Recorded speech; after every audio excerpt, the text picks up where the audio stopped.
ಕರ್ನಾಟಕ ರಾಜ್ಯದಲ್ಲಿ ಕಲಬುರಗಿ ಕೇಂದ್ರವಾಗಿಟ್ಕೊಂಡು ರಾಜ್ಯವ್ಯಾಪಿ ಪ್ರಸಾರವಾಗ್ತಾ ಇರುವ ಯಶಸ್ವಿ ಮತ್ತು ಜೈ ಭೀಮ್ ಟಿವಿಯಲ್ಲಿ ಶ್ರಾವಣ ಮಾಸದ ನಿಮಿತ್ತವಾಗಿ ಬುದ್ಧ ಬಸವ ಅಂಬೇಡ್ಕರ್ ಅವರ ಪ್ರವಚನವನ್ನು 27/7/2025 ಶ್ರಾವಣ ಮಾಸ 24 ಆಗಸ್ಟ್ ವರೆಗೆ ಮಾನವನ ಪರಿವರ್ತನೆಗಾಗಿ ಬುದ್ಧ ಬಸವ ಅಂಬೇಡ್ಕರ್ ಅವರ ಅನುಯಾಯಿಗಳು ದಿನನಿತ್ಯ ತಪ್ಪದೆ ಬೆಳಿಗ್ಗೆ 9 ರಿಂದ 10 ಗಂಟೆವರೆಗೆ ಹಾಗೂ ರಾತ್ರಿ 9 ರಿಂದ 10 ಗಂಟೆವರೆಗೆ ಯಶಸ್ವಿ ಟಿವಿ 840ರಲ್ಲಿ ಜೈ ಭೀಮ್ ಟಿವಿಯಲ್ಲಿ 509ರಲ್ಲಿ ಇನ್ ಕೇಬಲ್ನಲ್ಲಿ ಏಕಕಾಲಕ್ಕೆ ಪ್ರಸಾರವಾಗುತ್ತದೆ.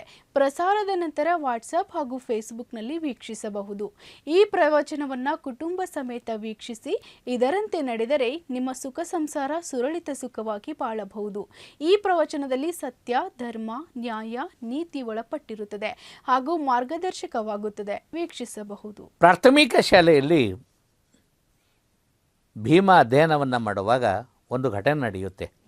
ಅದೇನು ಅನ್ನೋ ಹಾಗಿದ್ರೆ, ಪೆನ್ಷೆ ಅಂಬೇಡ್ಕರ್ ಅಂತಕ್ಕಂಥ ಟೀಚರ್ ಇವರಿಗೆ ಭೀಮರಾವ್ ರಾಮ್ಜಿ ಅಂಬಾವಾಡ್ಕರ್ ಅಂತಕ್ಕಂಥ ಹೆಸರನ್ನು ತಿದ್ದಿ ಇವರನ್ನು ಅಂಬೇಡ್ಕರ್ ಆಗಿ ಪರಿವರ್ತನೆ ಮಾಡಿದ್ದು ಪೆನ್ಷೆ ಅಂಬೇಡ್ಕರ್ ಅಂತ ಗುರುಗಳು.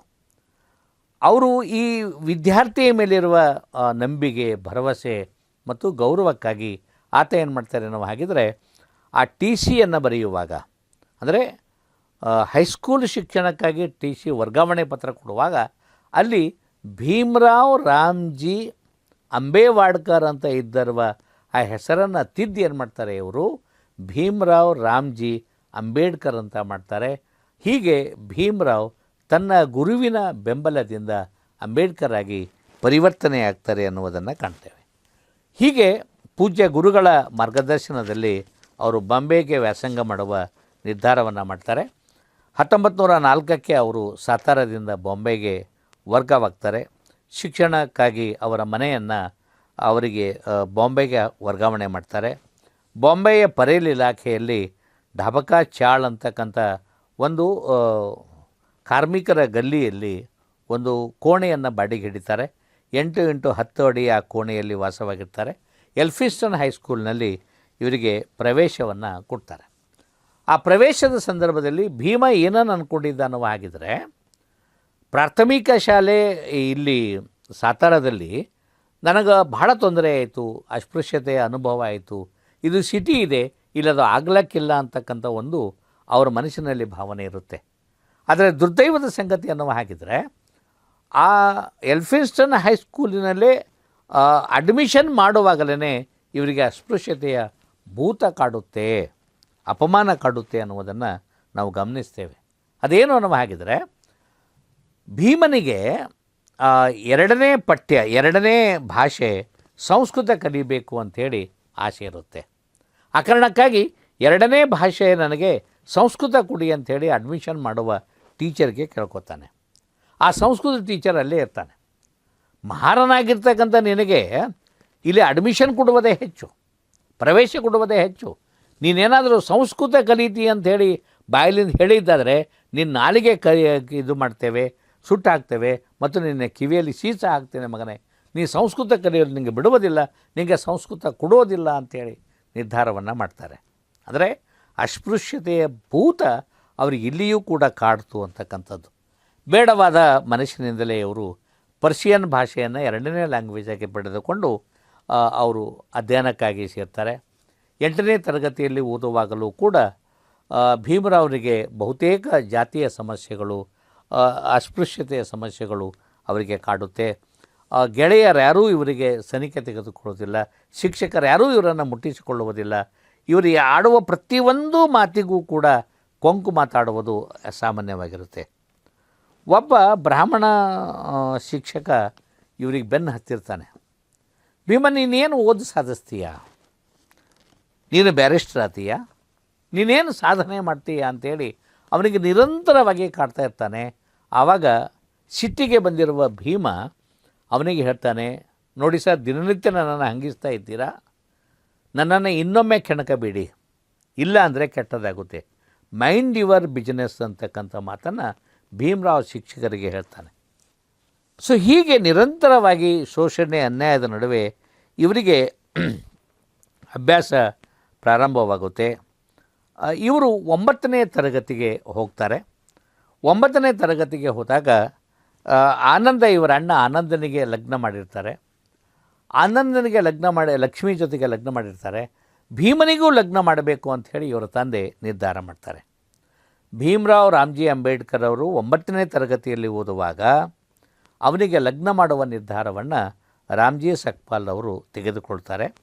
ಯಾರ ಜೊತೆಗೆ ಲಗ್ನ ಮಾಡಬೇಕು ಅಂತ ಹುಡುಕಾಡುವಾಗ ವಾಲಂಗಕರ್ ಮನೆತನದ ಬಿಕ್ಕು ಮತ್ತು ರುಕ್ಕು ದಂಪತಿಯ ರಾಮಿ ಅನ್ನುವ ಹುಡುಗಿ ಜೊತೆಗೆ ಲಗ್ನ ಮಾಡುವ ನಿರ್ಧಾರ ಮಾಡ್ತಾರೆ. ಬಿಕ್ಕು ಮತ್ತು ರುಕ್ಕು ತೀರಿಕೊಂಡ ನಂತರ ರಾಮಿ ಅವರ ಸೋದರ ಮಾವ ಮತ್ತು ಚಿಕ್ಕಪ್ಪನ ಜೊತೆಗೆ ಅಲ್ಲೇ ಢಾಬಕ್ಚಾಳದಲ್ಲಿನೇ ವಾಸವಾಗಿರ್ತಾರೆ. ಚುರುಕಾಗಿರುವ ಈ ಮಗಳನ್ನು ರಾಮ್ಜಿ ಸಕ್ಪಾಲರು ನೋಡ್ತಾರೆ. ಇವಳನ್ನು ಸೊಸೆಯಾಗಿ ತಗೋಬೇಕು ಅಂಥೇಳಿ ಅವ್ರು ಕೇಳ್ತಾರೆ. ಅವ್ರ ತಂದೆ ತಾಯಿಗಳು ಆ ಚಿಕ್ಕಪ್ಪ ಮತ್ತು ಸೋದರ ಮಾವ ಕೊಡುವುದಕ್ಕೆ ಮನಸ್ಸು ಮಾಡಿರುವುದರಿಂದ ಲಗ್ನವನ್ನು ಮಾಡ್ತಾರೆ. ಲಗ್ನ ಮಾಡಿರುವ ಆ ವೃತ್ತಾಂತ ನೋಡಿದ್ದಾದರೆ ನಮಗೆ ಇನ್ನೂ ಕೂಡ ಅಸ್ಪೃಶ್ಯತೆ ಎಷ್ಟು ಕೆಟ್ಟದ್ದು ಹೇಗಿತ್ತು ಅಂತಕ್ಕಂಥದ್ದು ನಾವು ಅದನ್ನು ಗಮನಿಸಿರಬಹುದು. 1906ರಲ್ಲಿ ಬಾಬಾ ಸಾಹೇಬ್ ಅಂಬೇಡ್ಕರ್ ಅವರ ಲಗ್ನ ನಿರ್ಧಾರ ಆದಾಗ ಲಗ್ನ ಎಲ್ಲಿ ಮಾಡಬೇಕು ಅನ್ನೋ ಪ್ರಶ್ನೆ ಬಂದಾಗ ಇವರ ಲಗ್ನ ಬೈಕಳ ಮೀನು ಮಾರುಕಟ್ಟೆಯಲ್ಲಿ ಮಾಡ್ತಾರೆ. ಇವರ ಲಗ್ನ ಇಡೀ ರಾತ್ರಿ ಮಾಡ್ತಾರೆ. ಕಾರಣ ಮುಂಜಾನೆ ಅಲ್ಲಿ ಮೀನು ಮಾರುತ್ತೆ, ಅಲ್ಲಿ ಲಗ್ನ ಮಾಡಲಿಕ್ಕಾಗುವುದಿಲ್ಲ. ರಾತ್ರಿ ಮೀನು ಮಾರುಕಟ್ಟೆ ಸ್ಥಗಿತಗೊಂಡ ನಂತರ ಇವರ ಲಗ್ನ ಮಾಡ್ತಾರೆ. ಇಡೀ ಹೊಲಸು ನಾರುವ ಇದರಲ್ಲಿನೇ ರಾತ್ರಿಯಲ್ಲಿ ಅವರ ಲಗ್ನವನ್ನು ಮಾಡಿ ಮುಗಿಸ್ತಾರೆ. ರಾಮಿ ಅನ್ನುವ ಈ ಮಗಳಿಗೆ ಅವರ ರಾಮ್ಜಿ ಸಕ್ಪಾಲ್ ಅವರು ಇಟ್ಟ ಹೆಸರು ರಮಾಬಾಯಿ ಅಂಥೇಳಿ.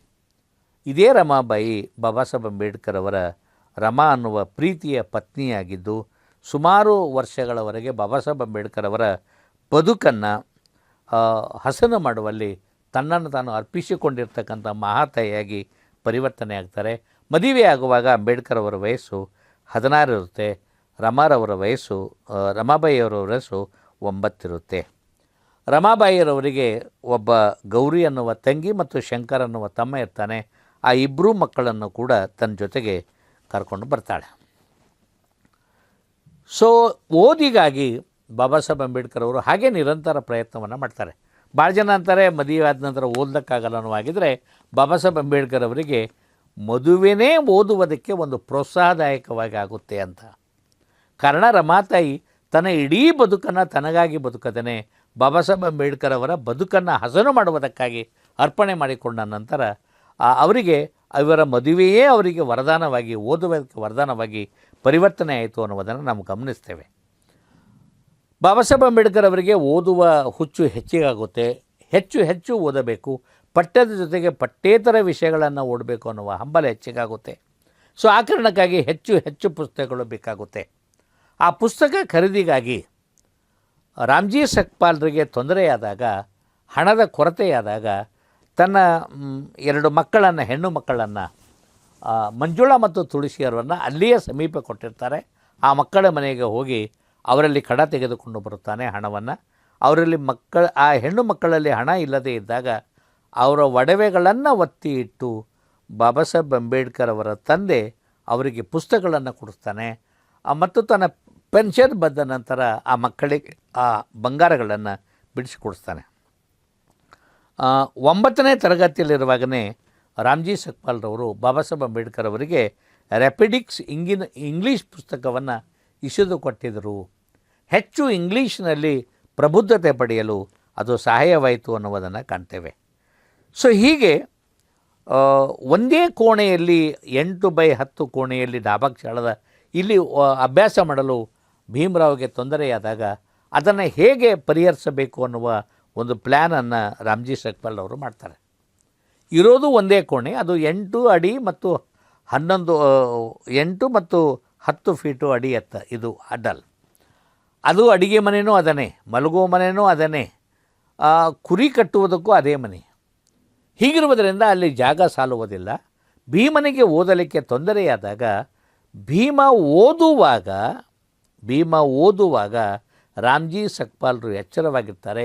ಭೀಮ ಮಲಗಿಕೊಂಡಾಗ ಎಚ್ಚರಾಗಿರ್ತಾರೆ, ಓದುವಾಗ ಅವರು ಮಲ್ಕೋತಾರೆ. ಹೀಗೆ ಇಡೀ ರಾತ್ರಿ ಭೀಮನಿಗೆ ಓದಲಿಕ್ಕೆ ಹಚ್ತಾರೆ. ಅವರು ಓದುವಾಗ ಇವರು ವಿಶ್ರಾಂತಿ ತೆಗುತ್ತಾರೆ. ಮತ್ತು ಇವರು ಎದ್ದಾಗ ಅವರು ಓದಲಿಕ್ಕೆ ಹಚ್ತಾರೆ ಅಂತಕ್ಕಂಥದ್ದು. ರಾತ್ರಿ 11 ಗಂಟೆಯಿಂದ 4 ಗಂಟೆಯವರೆಗೆ ಅವರಿಗೆ ಓದಿಸ್ತಾನೆ. ಅದರ ಜೊತೆಗೆ 4 ಗಂಟೆಯಿಂದ 6 ಗಂಟೆಯವರೆಗೆ ರೆಸ್ಟ್ ಮಾಡಿಸಿ 6 ಗಂಟೆಯಿಂದ ಮತ್ತೆ ಮುಂಜಾನೆ 7 ಗಂಟೆಯವರೆಗೆ ಓದಿಸ್ತಾರೆ. ಹೀಗೆ ನಿರಂತರವಾಗಿ ಓದಿನ ಪ್ರಯತ್ನವನ್ನು ಒಬ್ಬ ತಂದೆ ಮಾಡ್ತಾನೆ. ಮಕ್ಕಳು ಓದಿದರೆ ಸಾಲದು ಅನ್ನುವ ಕಾರಣಕ್ಕಾಗಿ ಅವರಿಗೆ ಸಂಸ್ಕೃತಿ ಬರಬೇಕು, ಕಲ್ಚರ್ ಬರಬೇಕು, ಸೌಜನ್ಯತೆ ಬರಬೇಕು ಅನ್ನುವ ಕಾರಣಕ್ಕಾಗಿ ರಾಮ್ಜಿ ಸಕ್ಪಾಲರು ಮುಂಜಾನೆ ಮತ್ತು ಸಂಜೆ ಈ ರಮಾನಾಥ್ರವರ ದೋಹೆಗಳನ್ನು ಮತ್ತು ರಾಮಾಯಣ ಮಹಾಭಾರತ ಶ್ಲೋಕಗಳನ್ನು ಒಂದು ಅಧ್ಯಯನಗಳನ್ನು ಮಾಡ್ತಾ ಇರ್ತಾರೆ ಮತ್ತು ಅದನ್ನು ಪಠಿಸ್ತಾ ಇರ್ತಾರೆ. ಮುಂಜಾನೆ ಮತ್ತು ಸಾಯಂಕಾಲ ದಿನನಿತ್ಯ ಪ್ರಾರ್ಥನೆ ಮಾಡ್ತಾರೆ. ಇದರಿಂದ ಏನಾಗುತ್ತೆ ಅನ್ನುವ ಹಾಗಿದ್ರೆ ಭೀಮರಾವ್ ಮತ್ತು ಅವರ ಮನೆತನದವರಿಗೆ ಸುಸಂಸ್ಕೃತವಾದ ಜೀವನವನ್ನು ನಡೆಸಲಿಕ್ಕೆ ಅನುಕೂಲವಾಗುತ್ತೆ ಅಂತಕ್ಕಂಥದ್ದು. 9ನೇ ತರಗತಿಯಲ್ಲಿ ಭೀಮರಾವ್ ಓದುವಾಗ ಇನ್ನೊಂದು ಘಟನೆ ನಡೆಯುತ್ತೆ. ಒಬ್ಬ ಗಣಿತದ ಶಿಕ್ಷಕ ಬೋರ್ಡಿನ ಮೇಲೆ ಒಂದು ಬೀಜಗಣಿತದ ಲೆಕ್ಕ ಹಾಕ್ತಾನೆ. a+b+c² ಅದನ್ನು ಬಿಡಿಸಿ ಅಂತೇಳಿ. ಯಾರಿಗೂ ಬಿಡಿಸಲಿಕ್ಕೆ ಬರೋದಿಲ್ಲ, ಯಾವ ವಿದ್ಯಾರ್ಥಿಯೂ ಕೂಡ ಮುಂದೆ ಬರಲ್ಲ. ಆದರೆ ಭೀಮ ಕೊನೆಯ ಬೆಂಚಿನವನಾಗಿರ್ತಾನೆ. ತಾನು ಬಿಡಿಸಬೇಕು ಅಂಥೇಳಿ ಎದ್ದು ನಿಂತಾಗ ಶಿಕ್ಷಕ ಅವನಿಗೆ ಪರ್ಮಿಷನ್ ಕೊಡ್ತಾನೆ. ಶಿಕ್ಷಕ ಅವನಿಗೆ ಪರ್ಮಿಷನ್ ಕೊಟ್ಟಾಗ ಬೋರ್ಡಿನ ಕಡೆಗೆ ಭೀಮ ಓಡೋಡಿ ಬರ್ತಾ ಇರ್ತಾನೆ. ಶಾಲೆ ಎಲ್ಲ ಮಕ್ಕಳು ಬಂದು ಬೋರ್ಡಿಗೆ ಆಟ ನಿಲ್ತಾರೆ. ಸರ್, ಈತ ಬೋರ್ಡ್ ಮುಟ್ಟಬಾರ್ದು. ಯಾಕೆ ಬೋರ್ಡ್ ಮುಟ್ಟಬಾರ್ದು? ಇವ ಅತ್ಪುರುಷ ಬಾಲಕ. ಈತ ಬೋರ್ಡ್ ಮುಟ್ಟಿದ್ರೆ ನಿಮಗೇನಾಗುತ್ತೆ ಅನ್ನೋ ಹಾಗಿದ್ರೆ ನಮ್ಮ ಊಟದ ಬುತ್ತಿಗಳು ಆ ಬೋರ್ಡಿನ ಹಿಂದಿರುವುದರಿಂದ ಬೋರ್ಡ್ ಮುಟ್ಟಿದ್ದಾದರೆ ಆ ಬುತ್ತಿಗೆ ಮೈಲಿಗೆ ಆಗುತ್ತೆ. ಆ ಕಾರಣಕ್ಕಾಗಿ ಬೋರ್ಡ್ ಮುಟ್ಟಬೇಡಿ ಅಂದಾಗ ಶಿಕ್ಷಕ ಇವನಿಂದ ಆ ಪಾಠ ಕಲಿಸಬೇಕು ಅನ್ನುವ ಕಾರಣಕ್ಕಾಗಿ ನಿಮ್ಮೆಲ್ಲ ಬುತ್ತಿಗಳನ್ನು ತೆಗೆದುಕೊಳ್ಳಿ, ಭೀಮ ಲೆಕ್ಕ ಬಿಡಿಸಲಿ ಅಂಥೇಳಿ ಭೀಮನಿಗೆ ಲೆಕ್ಕ ಬಿಡಿಸಲು ಅನುಕೂಲವನ್ನು ಮಾಡಿಕೊಡ್ತಾರೆ. ಹೀಗೆ ಭೀಮ ಓದಿನಲ್ಲಿ ಇನ್ನಷ್ಟು ಹೆಚ್ಚು ಹೆಚ್ಚು ಸಕ್ರಿಯರಾಗ್ತಾರೆ, ಹೆಚ್ಚು ಹೆಚ್ಚು ಓದಿನಲ್ಲಿ ಪಾಲ್ದಾರಾಗ್ತಾರೆ. ಪಠ್ಯ ಜೊತೆಗೆ ಪಠ್ಯೇತರ ಪುಸ್ತಕಗಳನ್ನು ಓದ್ತಾರೆ. ಸಾಮಾಜಿಕ ಕ್ರಾಂತಿ, ಜ್ಯೋತಿಬಾ ಫುಲೆ, ಸಾಮಾಜಿಕ ಪರಿವರ್ತನೆ ಇವುಗಳೆಲ್ಲವನ್ನು ಓದಲಿಕ್ಕೆ ಬಾಬಾ ಸಾಹೇಬರಿಗೆ ಅನುಕೂಲವಾಗುತ್ತದೆ. ಹೈಸ್ಕೂಲ್ನಲ್ಲಿ ಓದುವಾಗ ಇವರಿಗೆ ಸಹಾಯ ಮಾಡಿರುವ 2-3 ಜನ ಶಿಕ್ಷಕರಿರ್ತಾರೆ. ಅದು ನಾರಾಯಣ್ ಜೋಶಿ ಸರ್ ಅವರು, ಖುದಾಬಕ್ಷ ಸರ್ ಅವರು ಮತ್ತು ಇರಾಣಿ ಸರ್ ಅಂತೇಳಿ. ಉಳಿದ ಯಾವ ಶಿಕ್ಷಕನು ಕೂಡ ಇವರಿಗೆ ಸಮೀಪ ಬರುವುದಿಲ್ಲ. 10ನೇ ತರಗತಿಗೆ ಬಂದಾಗ ಭೀಮ ಇನ್ನೂ ಹೆಚ್ಚು ಅಧ್ಯಯನವನ್ನು ಮಾಡ್ತಾನೆ. ಓದುವುದಕ್ಕಾಗಿ ರಾಮ್ಜಿ ಸಕ್ಪಾಲ್ರವರಿಗೆ ಇನ್ನೂ ಹೆಚ್ಚು ಹೆಚ್ಚು ಅವಕಾಶಗಳನ್ನು ಮಾಡಿಕೊಡ್ತಾರೆ. ಹೆಚ್ಚು ಹೆಚ್ಚು ಪುಸ್ತಕಗಳನ್ನು ತಂದು ಕೊಡ್ತಾರೆ. ದುಡ್ಡಿನ ಬಗ್ಗೆ ವಿಚಾರ ಮಾಡಲ್ಲ, ಊಟದ ಬಗ್ಗೆ ವಿಚಾರ ಮಾಡಲ್ಲ. ಅವನಿಗೆ ಸುಸಂಸ್ಕೃತವಾಗಿರ್ತಕ್ಕಂಥ ಬದುಕು ಹಾಗೂ ಹೆಚ್ಚು ಓದಲಿಕ್ಕೆ ಬೇಕಾಗಿರುವ ಅವಕಾಶಗಳನ್ನು ತಂದೆ ಮಾಡಿಕೊಡ್ತಾರೆ. ಆ ಅಧ್ಯಯನದ ಫಲವಾಗಿ ಬಾಬಾ ಸಾಹೇಬ್ ಅಂಬೇಡ್ಕರ್ ಅಥವಾ ಭೀಮರಾವ್ 1907ರಲ್ಲಿ 10ನೇ ತರಗತಿಯನ್ನು ಪಾಸ್ ಮಾಡ್ತಾನೆ.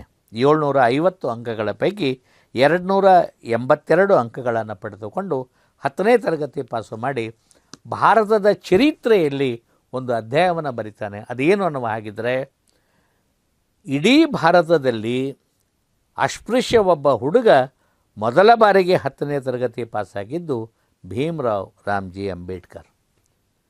ಸೊ 10ನೇ ತರಗತಿ ಪಾಸಾಗಿರುವ ಪ್ರಥಮ ಈ ದೇಶದ ದಲಿತ ವಿದ್ಯಾರ್ಥಿಯಾಗಿ ಇವರು ರೂಪುಗೊಳ್ತಾರೆ. ಆ ಕಾರಣಕ್ಕಾಗಿ ಢಾಬಾಕ್ ಶಾಳಾದ ಅಸ್ಪೃಶ್ಯ ಜನಾಂಗ ಇವರಿಗೆ ಅಭಿನಂದನೆ ಸಲ್ಲಿಸಬೇಕು ಅನ್ನುವ ಒಂದು ಅಭಿನಂದನೆ ಸಮಾರಂಭವನ್ನು 1908ರಲ್ಲಿ ಇಟ್ಕೋತಾರೆ. ಆ ಅಭಿನಂದನೆ ಸಮಾರಂಭಕ್ಕೆ ಅಧ್ಯಕ್ಷರಾಗಿ ಎಸ್.ಕೆ. ಭೋಲೆರವರು, ಆಗಿನ ಸಮಾಜ ಸುಧಾರಕರು, ಸಮಾಜದ ಪರಿವರ್ತಕರು, ಸಮಾಜದ ಚಿಂತಕರಾಗಿರ್ತಕ್ಕಂಥ ಹಿರಿಯರಾದ ಎಸ್.ಕೆ. ಭೋಲ್ರವರಿಗೆ ಅಧ್ಯಕ್ಷತೆ ವಹಿಸ್ತಾರೆ. ಅರ್ಜುನ್ ಕೆಳಸ್ಕರ್ ಅವರು ಮುಖ್ಯ ಅತಿಥಿಗಳಾಗಿ ಬರ್ತಾರೆ. ಬಾಬಾ ಸಾಹೇಬ್ ಅಂಬೇಡ್ಕರ್ ಅವರು ಮತ್ತು ಅರ್ಜುನ್ ಕೆಳಸ್ಕರ್ ಅವರಲ್ಲಿ ಒಂದು ಆತ್ಮೀಯವಾದ ಸಂಬಂಧ ಬೆಳೆಯುತ್ತೆ. ಹಾಗೆ ನೋಡಿದರೆ ಅರ್ಜುನ್ ಕೆಳಸ್ಕರ್ ಅವರು ನಿವೃತ್ತಿ ಹೊಂದಿರುವ ಶಿಕ್ಷಕರು, ಈತ ಬಾಲಕ. ಇವರಿಬ್ಬರ ಆತ್ಮೀಯ ಸಂಬಂಧ ಹೇಗಾಗುತ್ತೆ ಅನ್ನುವ ಹಾಗಿದ್ರೆ, ಬಾಬಾ ಸಾಹೇಬ್ ಅಂಬೇಡ್ಕರ್ ಅವರು ತಮ್ಮ ಬಿಡುವಿನ ಸಮಯದಲ್ಲಿ ಅವರು ಇದಕ್ಕೆ ಹೋಗಿ ಗಾರ್ಡನ್ಗೆ ಹೋಗಿ ಅಧ್ಯಯನವನ್ನು ಮಾಡ್ತಾ ಇರ್ತಾರೆ. ಆ ಗಾರ್ಡನ್ದಲ್ಲಿ ಅರ್ಜುನ್ ಕೆಳಸ್ಕರ್ ಸರ್ ಅವರು ಕೂಡ ಬಂದಿರ್ತಾರೆ. ನಿರಂತರವಾಗಿ ವಿದ್ಯಾರ್ಥಿ ಓದುವುದನ್ನು ಗಮನಿಸಿರುವ ಅರ್ಜುನ್ ಕೆಳಸ್ಕರ್ ಅವರು ಇವರಿಗೆ ಜೊತೆಗೆ ಪ್ರೇಮ ಮಾಡ್ಕೋತಾರೆ, ಪ್ರೀತಿ ಮಾಡ್ಕೋತಾರೆ. ಹಾಗೂ ಇವರನ್ನು ಹೆಚ್ಚು ಹೆಚ್ಚು ಓದಿಸುವುದಕ್ಕೆ ಪ್ರಚೋದನೆಯನ್ನು ಮಾಡ್ತಾರೆ, ಅವ್ರಿಗೆ ಬೇಕಾಗಿರುವ ಹೆಚ್ಚು ಹೆಚ್ಚು ಪುಸ್ತಕಗಳನ್ನು ಕೊಡ್ತಾರೆ. ಈ ರೀತಿಯಾಗಿ ಒಂದು ಅನೋನ್ಯ ಸಂಬಂಧಗಳನ್ನು ಶಿಕ್ಷಕ ಅರ್ಜುನ್ ಕೆಳಸ್ಕರ್ ಅವರು ಮತ್ತು ಭೀಮರಾವ್ ನಡುವೆ ನಡೆದಿರ್ತದೆ. ಅರ್ಜುನ್ ಕೆಳಸ್ಕರ್ ಅವರು ಅಭಿನಂದನಾ ಸಮಾರಂಭಕ್ಕೆ ಮುಖ್ಯ ಅತಿಥಿಗಳಾಗಿ ಬಂದು ಬಾಬಾ ಸಾಹೇಬ್ ಅಂಬೇಡ್ಕರ್ ಅವರಿಗೆ ಆ ಸನ್ಮಾನ ಸಮಾರಂಭದಲ್ಲಿ ಗೌತಮ್ ಬುದ್ಧನ ಪುಸ್ತಕವನ್ನು ಒಂದು ಉಡುಗೊರೆಯಾಗಿ ಕೊಡ್ತಾರೆ. ಆ ಪುಸ್ತಕವೇ ಬಾಬಾ ಸಾಹೇಬ್ ಅಂಬೇಡ್ಕರ್ ಅವರಿಗೆ ಮುಂದೆ ಬೌದ್ಧ ಧರ್ಮ ಸೇರಲು ಪ್ರೇರಣೆ ಆಯಿತು ಅಂಥೇಳಿ ಬಹುತೇಕ ತಜ್ಞರು ಅದನ್ನು ನಂಬಿರುತ್ತಾರೆ, ವಿಚಾರವನ್ನು ಮಾಡಿರ್ತಾರೆ.